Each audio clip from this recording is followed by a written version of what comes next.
Olá, eu sou Camila Guimarães, gestora de proteção de dados e inteligência artificial no Opsibloom.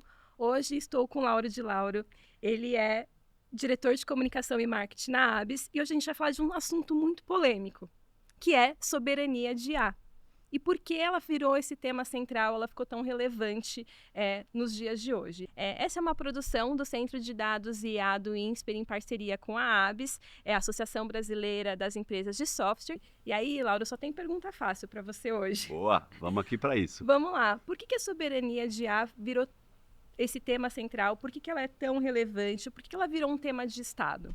Muito bom. Bom, primeiro vamos definir um pouquinho, né, de forma bem geral, mas o que é soberania. Então, soberania passa por quê?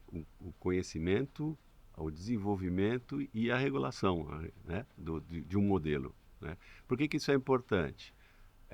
Do ponto de olhar esses três fundamentos, eles se desdobram em centenas de atividades. Então, imagina quando você fala de regular, é ligada totalmente ao modelo país. Quando você fala em desenvolver, vem toda a tecnologia, desde os hardwares, das GPUs, dos algoritmos e tudo mais. Então, essa é a primeira coisa importante, né? Você poder ter a soberania sobre uma tecnologia, principalmente agora do IA, você precisa atender essas três dimensões. A gente pode resumir, então, que soberania seria quase um sinônimo de controle? E controle com expansão dirigida para aquele momento país ou crescimento do momento país. Né? Acho que esse é o ponto importante. A soberania ela torna-se um elemento de Estado. Ela é o fundamento da evolução de alguma coisa que vai representar aquela nação, aquele país. Perfeito. E aí, Laura, quando a gente fala dessa questão da soberania, a gente está falando de uma briga de poder, talvez, entre diferentes estados. E aí vem a primeira pergunta, né? Por que isso virou esse tema tão relevante? Soberania de IA é tema de pauta de todos os países hoje. Muito bom. Bom, primeiro é o seguinte, vamos no fundamento do que a IA no fundo. Né? O IA é uma construção, né, do modelo de algoritmos que vão fazer um tratamento de alguma coisa. Vamos lá, a gente tem a captura do dado, o tratamento desse dado, o aprendizado, o treinamento de um determinado algoritmo, depois o ajuste dele e lá na ponta a disponibilização para consumo. Isso é um IA, um LLM de IA, né? Um modelo de IA. Né? Como esse modelo acontece? Ele acontece lá na informação, lá na captura da informação. Vamos pensar em informação como sendo dados estruturados, vídeo, áudio, imagem, crawler de internet, tudo. Toda a informação que a gente puder capturar, transformar, quebrar ela em pequenos pedacinhos e conforme o algoritmo fazer a junção disso. Por isso que a gente ouve de modelos de bilhões de tokens, essa coisa toda. Tá? Essa transformação da quantidade de dados para pequenos pedaços a serem interpretados e depois disponibilizados para consumo. Que dado é esse? Para dar um exemplo, se você perguntar hoje para Gemini, GPT, Grok e outros, qual é a proporção de português Brasil no seu modelo? A primeira coisa que vai responder é o seguinte: nós não temos esse dado pronto, não é nossa nativo para a gente dizer, mas estimamos que está entre 1% e 5%. Então, a primeira resposta que eu te dou é: os treinamentos vindo de modelos americanos são 99% ou 95% baseados na cultura americana, no formato americano de pensar, na forma que o dado foi disponibilizado. Eu tenho vários exemplos práticos disso, Legal. Lauro, para ilustrar, para as pessoas entenderem qual é a repercussão. Logo no começo, quando o Midjourney ficou mais comum, eu fui fazer um teste para as minhas aulas e eu pedi, em inglês, uma imagem da Rainha Elizabeth. E veio perfeita, muito similar a quem ela era. Quando eu pedi em português a Rainha Elizabeth, veio uma rainha qualquer.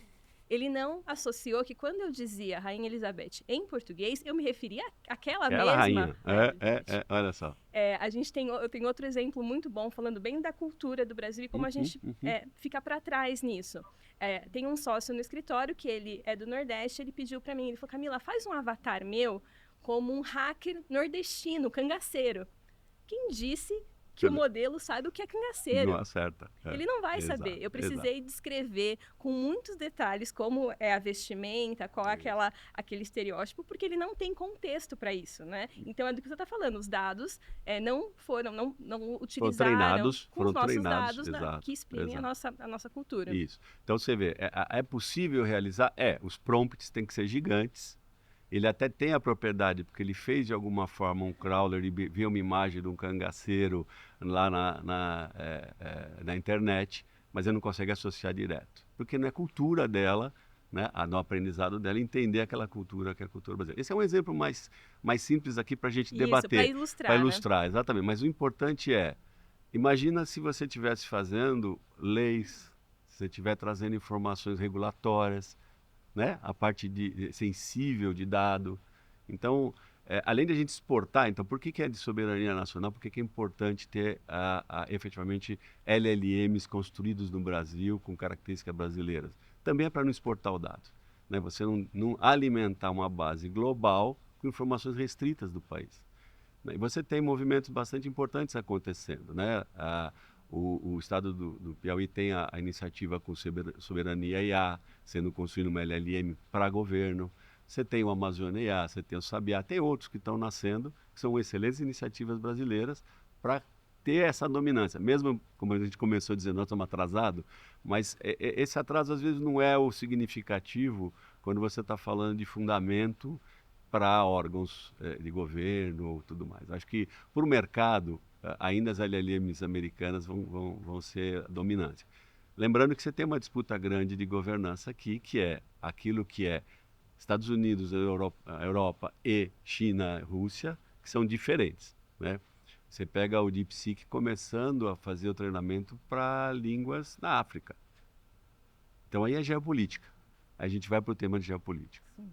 E aí, Lauro, se a gente está começando, então, a olhar para isso agora. Então, você falou assim, o atraso não é tão relevante, acho que o importante é a gente começar a ter essas iniciativas no Brasil, como já temos visto.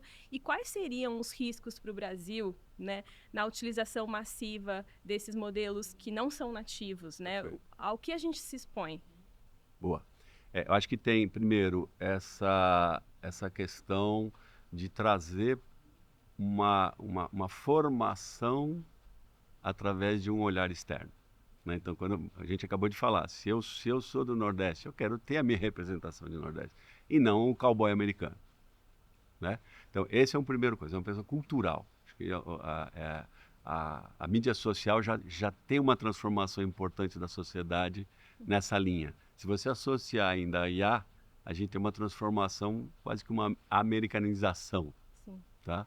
Então, esse é um ponto importante.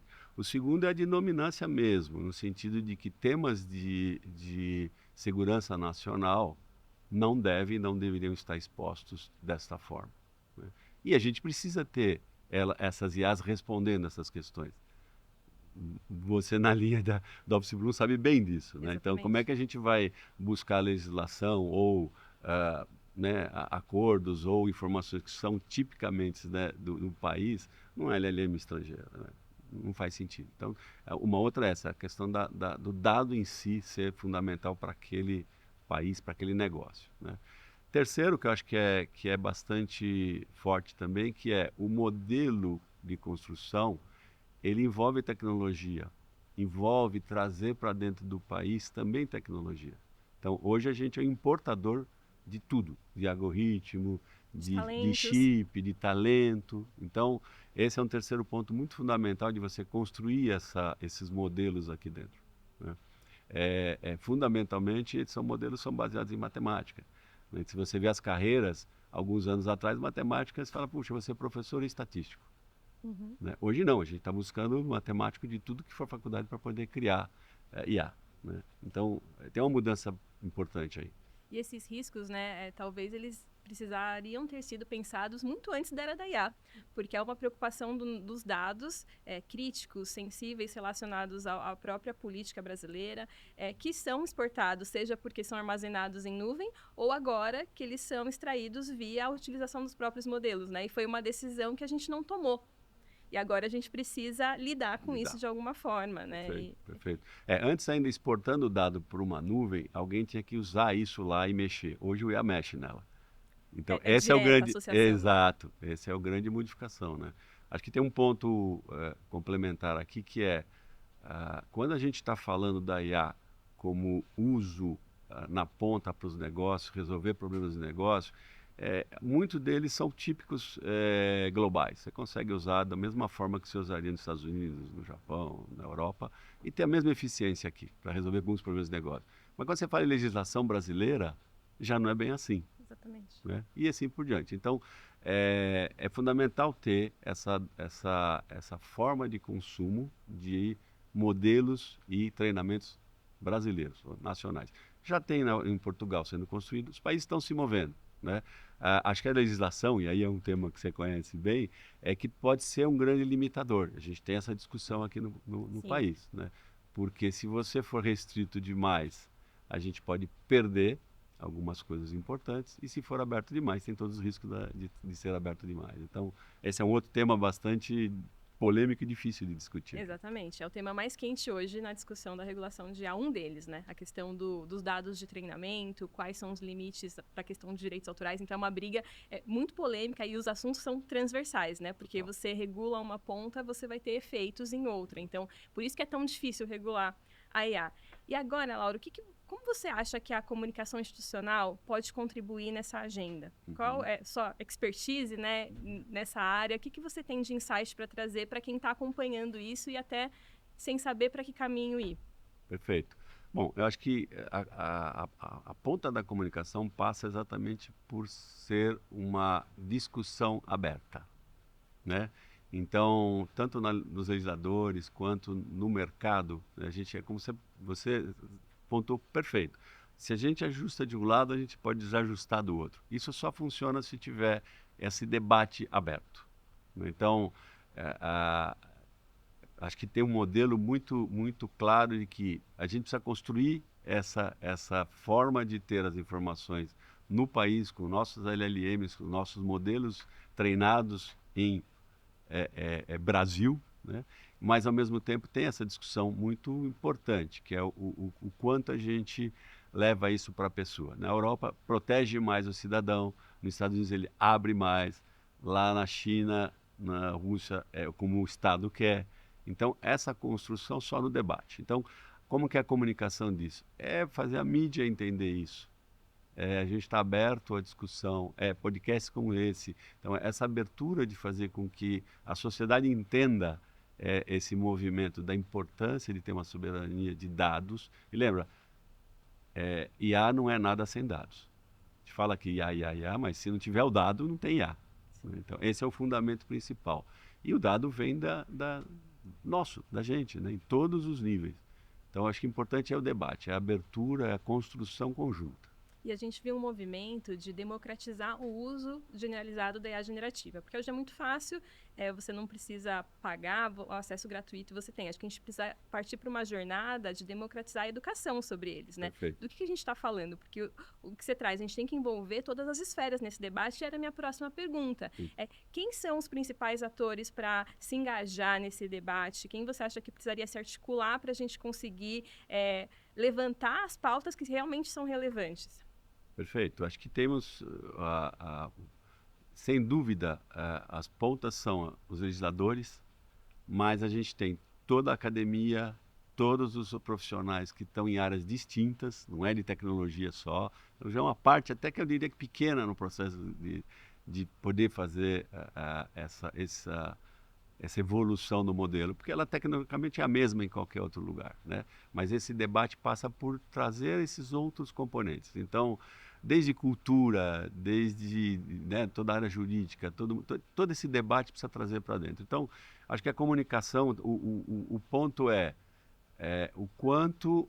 a gente teve esse debate na LGPD. Sim. Não vai ser diferente no IA. Na minha visão, não vai ser diferente. Ele é intenso, ele é grande, ele necessita de evolução, ele não está estanque. Sim. Então isso vai ser bastante natural, vou chamar assim, dentro da realidade nossa de país, sabe? E acho que um chamado, né, para quem nos ouve é que assim, a IA é um tema multidisciplinar.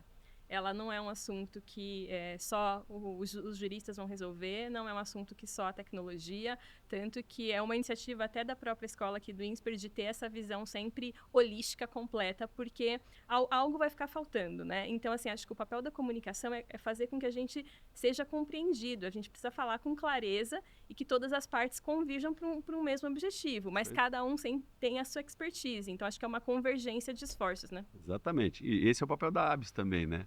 Congregando mais de 2.000 empresas e debater isso. A gente tem todos né, os grupos de trabalho, então, o próprio grupo de IA, debatendo esses temas, né? Trazendo boa parte dessa discussão de dentro das empresas de software para esse, vamos dizer, ecossistema que a gente precisa criar de debate. Que o mercado precisa estar muito de perto, né? Porque assim, a gente não pode ter um olhar completamente acadêmico destoado da realidade. Isso. Que só funciona no papel, né? Seja pela perspectiva de regulamentação ou de governança. Então precisa ser algo que realmente funcione. Muito legal, Laura. A gente poderia ficar aqui. Sem dúvida. Muito obrigada pela participação. Este foi mais um DataCast 360 IA em Contexto. Hoje falamos de soberania de IA. Acompanhe nossos próximos episódios e se você gostou, compartilhe esse conteúdo, comente e nos acompanhe para os próximos. Até mais!